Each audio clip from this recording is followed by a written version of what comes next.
we live in that Parchman, man. They have more Parchman give a fuck about us, man. They made me dead since about 12 o'clock, man. Man, hungry so. Do you hear me? When I say these folks don't give a fuck, man, on my life, man. Look at that shit, man. Then they got the dough out on the manger hanging, man. The shit real, man. It took about 25 days. Yeah, because he was there 25 days. He was there 25 days. From the 13th, he was there. He was in Parchman 25 days, sick. We not knowing if he getting his medicine or anything. Not knowing if he was getting the proper care. Well, we know that he wasn't. You know, we've been sent some videos that people crying out to help him. And I have information from the coroner saying the same thing. And we know that the riots happened during that time, so we know that adequate care probably could not, you know, be provided for him. But yes. And also, if he was sick like that, I need to know, was he sick when they moved him from Woodville to Parchman, you know, or from Wilkerson, you know, how long had he been like that, you know? Because we also feel like healthcare, it doesn't happen overnight. Renal failure doesn't happen overnight. No, we feel like if he's been sick, he's diabetic, he has poor kidneys, he has to have day-to-day care, he has to have his insulin. So someone dropped the ball from Wilkerson County, from Parchman, from wherever they had diagnosed him with diabetes, and he's supposed to get his daily care, point blank. I mean, it's something that he has to have. He wasn't getting his care.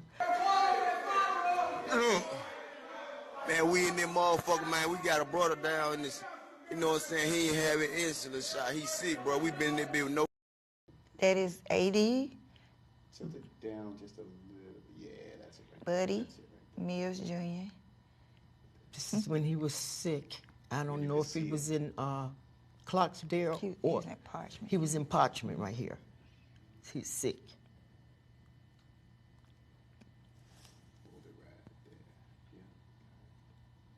That was the only video we got of him talking and letting us know that he fell and had trauma to his head.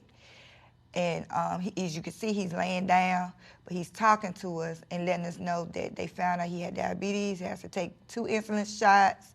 You know, he wasn't allowed to drink and things like that. So he was sickly. And this is how he ended up.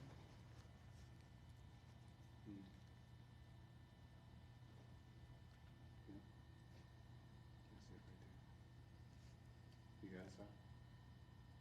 Try it again. Awesome. Thank you. Think so? Got it. And that's the bag that you had to go claim him. Yes. No, I couldn't go to the lab, but the funeral director went to, you know, get his body, and he called me immediately. And like I said, he said that I didn't want to see, you know, I didn't want to see him. And I wanted to see him. I wanted to see what he looked like. My nephew, Joshua Norman, who was found dead in a cell there on January the 26th of this year, is my connection, unfortunately. Cause they got the blockers up. They won't allow us to send it out. But this is our living condition. Can't use the bathroom. Can't drink no water. Hit it right. Can't drink water. So it don't work? None of this shit works. Can't send it out. Garbage all backed up. Can't send it out. You do go on that shit.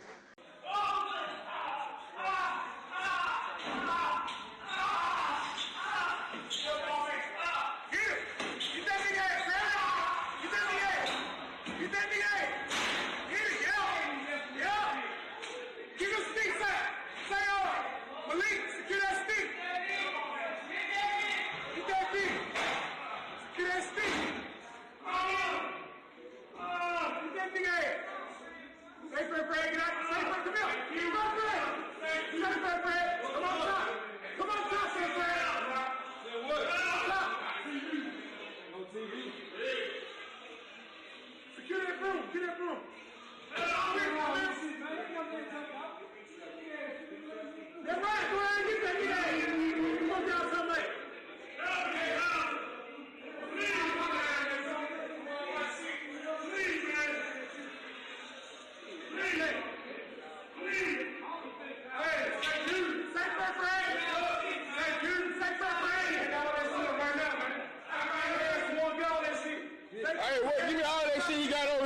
bro.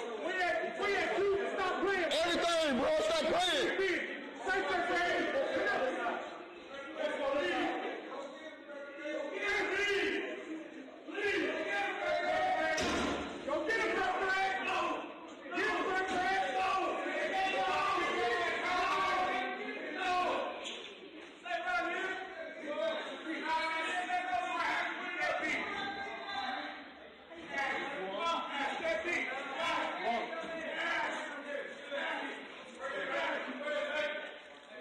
What everything else at you?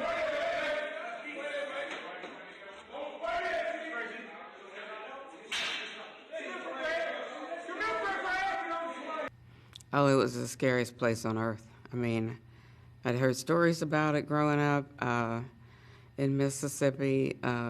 It was just somewhere that you didn't want anybody that you knew to go. Knew that it used to be, a plantation,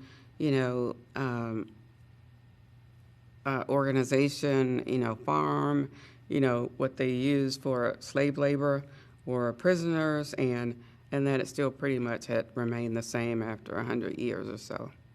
So a facility where basic things like water or, toilets don't work.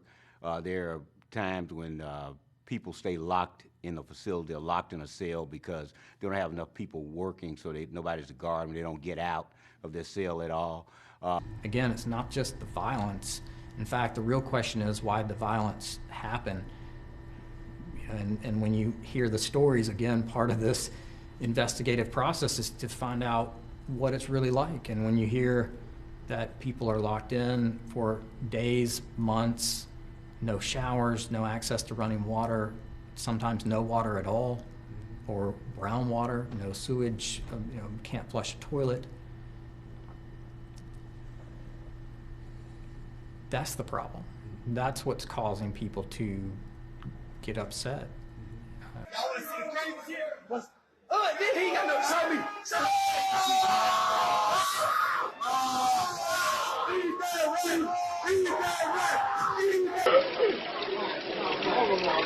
This fucking water leaking in the building.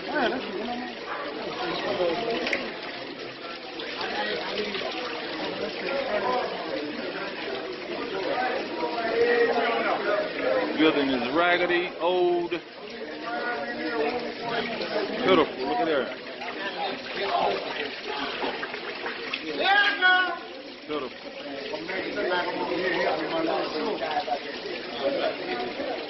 Roof leaking, ceiling leaking.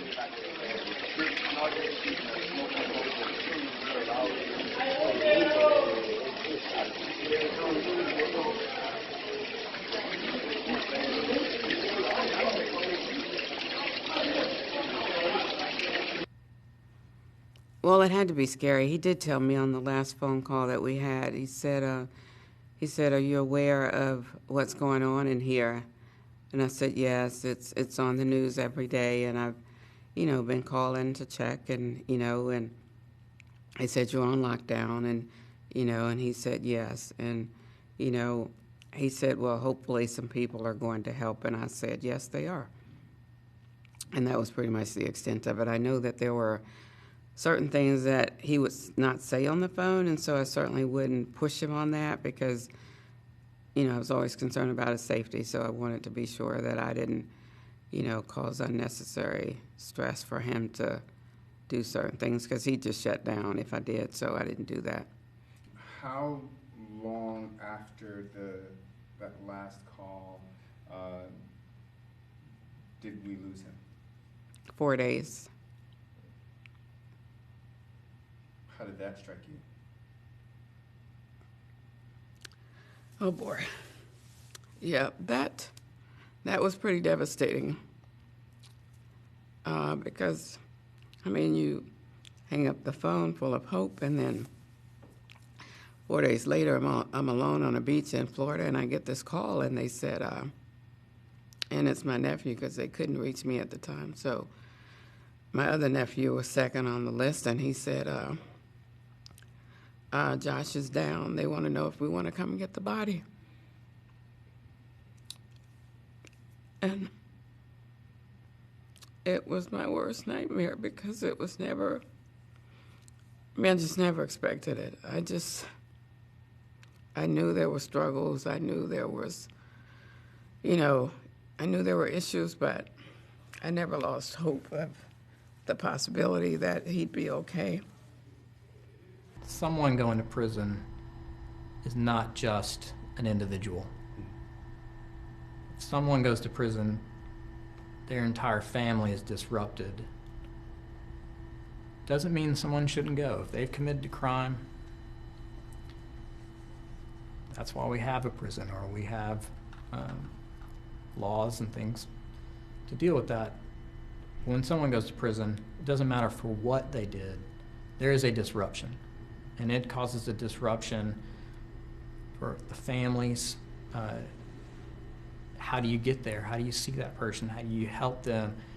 And as you hear more stories about unable to get access to food, for instance, in Parchman, well, what if you can't supply money to their canteen or book so that they can go get ramen? Or what happens when they can, but they've been on lockdown and shakedown and they don't have access to a microwave or running water? They were punished by going to jail.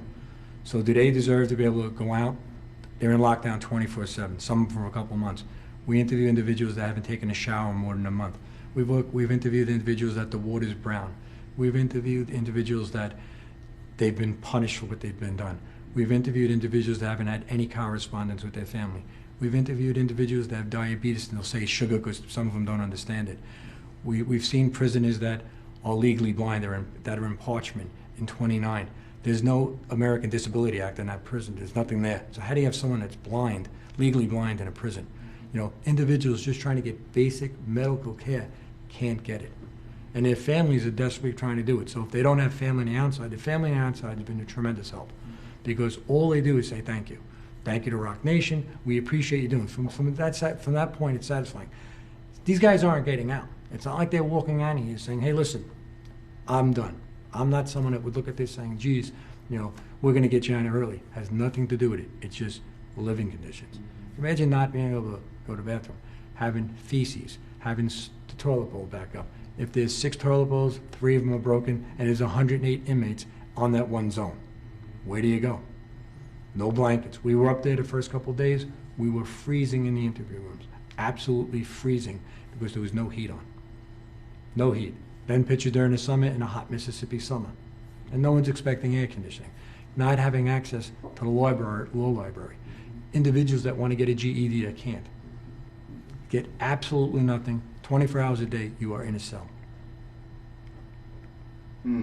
We've had days we're up there, we've had people hang themselves and the act is finished and they're dead. We've had other days where we have someone that hung himself but they were cut down. Well, if you look at Parchman historically and you go back, they went under a federal decree in 2010. Then if you go back to when the institution started in 1904, there's been numerous instances of problems at this prison. So what happens is you sit here, it's a financial thing, it's this and that. So I think there has to be a lot of different things here. These prisoners need immediate meeting with doctors to see what kind of medical thing they have. We have prisoners that have been stabbed, who haven't gotten proper aid, given gauze to cover their own thing, no immediate first aid. So what I see is that someone's got to look at this prison, but this is not the first time they're doing this. This is an ongoing problem. This is not just why can't these parts of the country and these areas just help themselves? I mean, there's issues that we have a responsibility to help. People that are in my position, people that, are able to help others, I think, should extend that help. He got banging, man. I can't even breathe, man. Day my daughter's birthday, no way I gotta die like this. We need some help, man. We need some help, man. We got a whole file on the zone, man. The police want you to come in here and get us out of here, bro. They told us we could die in this bitch, man. Look at this shit, bro. Come on, man. I ain't trying to die in this motherfucker, man. Not trying to die in here, man. I'm going live for y'all to see this shit, man. This shit is pathetic, man. I can't even fucking breathe. I'm in this bitch with a whole mask on my face, man. No bitches just say we can die, man. They don't give a fuck, man. I love you, mama.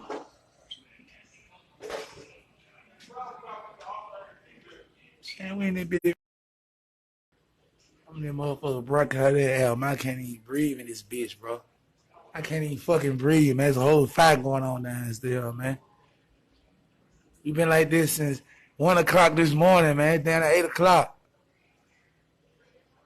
Shit pathetic, man. Now, we don't believe the world like this right here.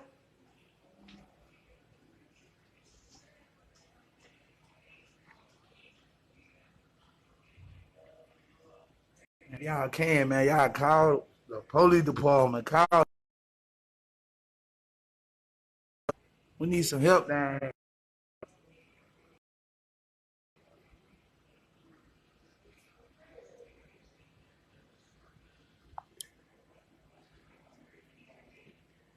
Friend, man, we need some phone calls down here. Y'all guys put some word on y'all.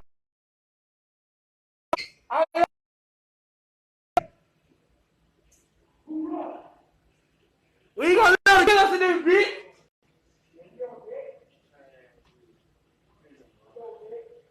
You on that, 50? Where y'all gangsters at, man? Y'all on that? All right, then. Where them gangsters at, man?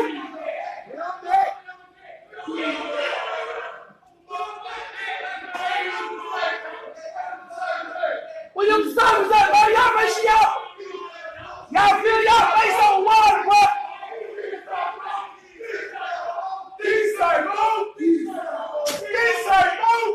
This shit crazy, man. This shit crazy, man. I need all y'all guys to put a wet towel on your face, bro. Wet your towel up, bro. Where Cap at? Cap, you straight? Where you at, Cap? Talk to me, guys. Don't let that knife go, guys. Don't let that knife go. Do not let that